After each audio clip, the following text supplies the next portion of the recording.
And now, live from Austin, Texas, Alex Jones. Atari militia, nothing about race. They say if the government keeps cracking down on us, we'll have to physically fight back. They get arrested. Federal judges ordered them released. The feds haven't done it. Meanwhile, literally hundreds of videos of rallies everywhere talking about killing the gringo's the devil. The average gringo's watching baseball and football like everybody else and doesn't know they're having a hole in the ground, I will assure you.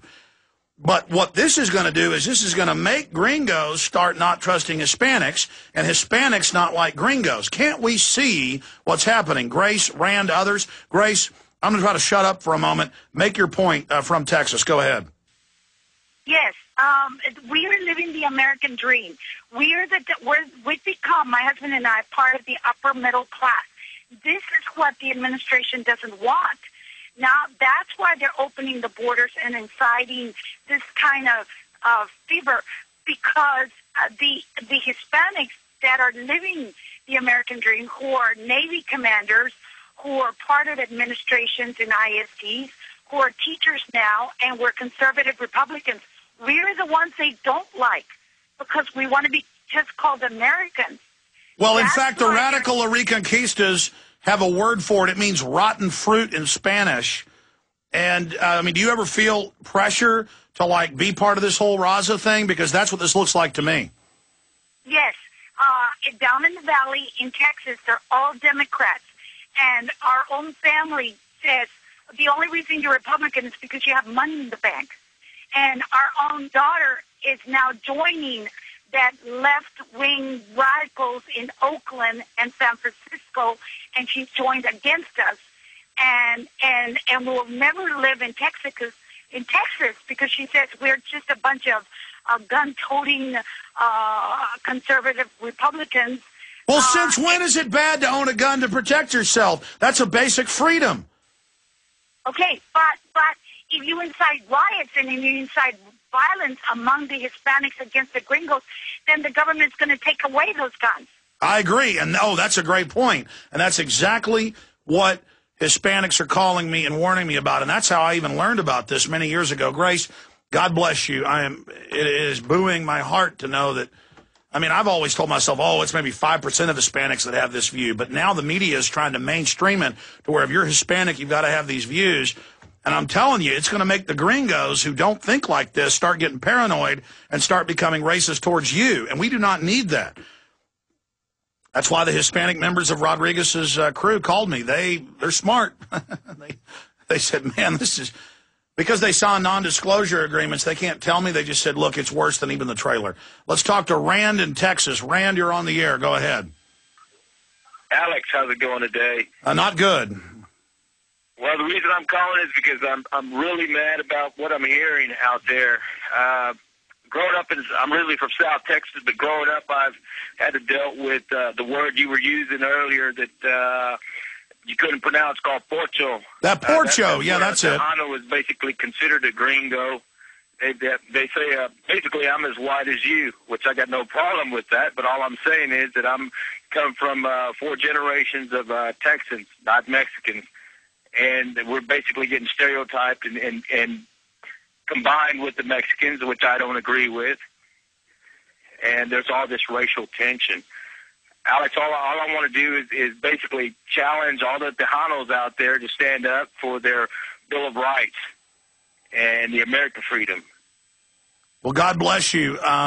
We're going to go to break in a moment. I want you to come back briefly and talk about the type of persecution you went through, because I've been doing deep research on this for many years. And, the porcho, rotten fruit, the way porchos get stabbed and killed. I want to find out if that's accurate from what you've seen. And why would somebody not want to choose America and the Bill of Rights and private property and guns over living like they do in Mexico under a corrupt state? I mean, it's crazy. I frankly wouldn't care if there were 30 million illegals if they'd be pro-Second Amendment. But no, they're not. So, stay there. We're talking to an American who happens to be Hispanic, Rand from Texas. In fact, I wanted to refresh my memory today, so I did about 30 minutes of research. Jose Antonio Navarro, known as the father of the first Texas Constitution, Hispanic. More than 30 of the people that died at the Alamo, Hispanic. What the media is doing is robbing Hispanic Americans of their heritage.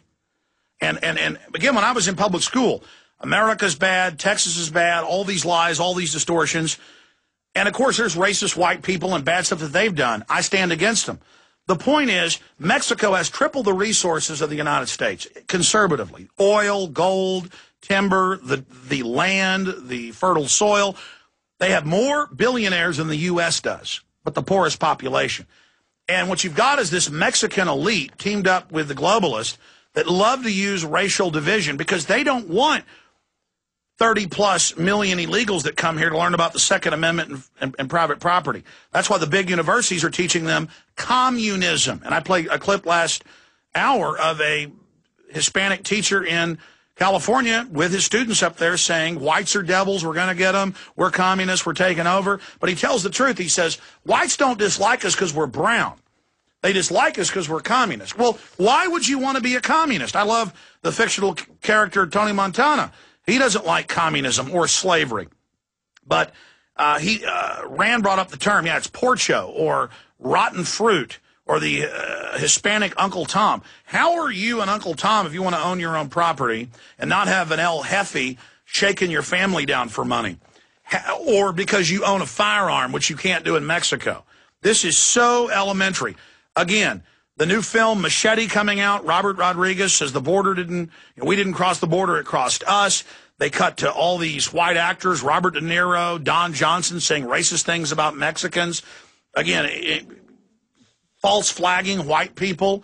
And then it shows Mexicans with machetes killing the gringos and killing the Border Patrol. I mean, this is revolutionary, and this mirrors the real stuff, the fire bombings in Santa Cruz, the murders, the white ranchers being killed in South Texas and Arizona. I mean, this is real. And so what they're doing is trying to radicalize Hispanic Americans, and maybe it is for a long-term plan because they don't want to have more Hispanics in America. Maybe it's meant to shut it down later. I don't know. This is very sophisticated. But when Robert Rodriguez's people contacted me, people inside his organization saying, we're really worried about this film, it's going to be a backlash against Hispanics.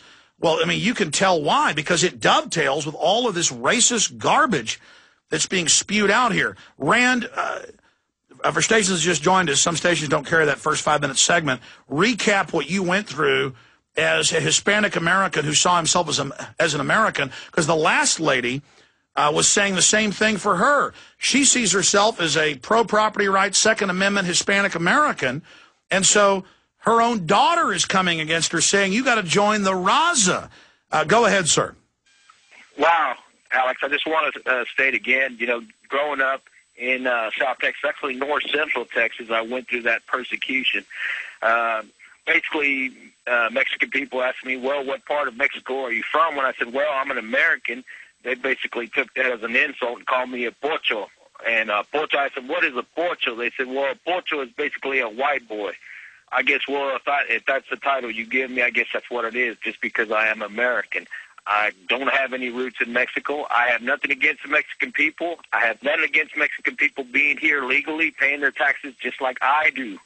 What we need to realize out there, folks, is that we need to stand together as Hispanos or Tejanos and all over the nation, as Hispanic Americans, stand up together and fight the globalists and what's really going on. What did you think of me playing that clip of that? Because I can play countless clips of them saying, we're going to have communism, we're going to get the gringos, we're going to kick them out, they're scum. I mean, that is going to take white people, believe me, who on average, I'd say 95% are not racist towards Hispanics. That's going to make them start, I mean, that's going to really be a backlash. I agree with you 100%. It's already happening out there, and people need to realize this and see through the lies and what's going on. And Hispanics should come together again, like I say, and educate those Mexicanos or people that are out there that don't know. Listen, I would vote for Hispanic Americans all day long, just like I did Deborah Medina. If they're pro-Second Amendment and sovereignty, all I've got is my republic. All I've got is those rights that are so special that nobody else has got. Does that mean America's perfect? No, because we're violating that. But I mean, to hear them saying communism is good, to hear them saying this, and it's just, it is so evil. Rand, I appreciate your call. God bless you. It buoys my heart to hear you saying this. That's why we're only taking calls from Hispanics to get their view. I mean, if you agree with what these folks are saying, I'm telling you, though, the illegitimate government is behind this. Texican in Texas, you're on the air. Go ahead. Hey, Alex, good to talk to you. Good to talk to you.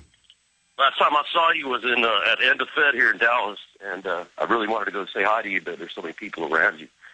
But anyway, my opinion is, you know, I'm from here. I was, born in South Texas, raised in Corpus Christi, and gringos we all got along with each other. I don't see how. I guess it was the illegals because they're kind of separated. They don't live in the same middle class neighborhoods as the rest of us. Exactly. No, they want us all fighting with each other.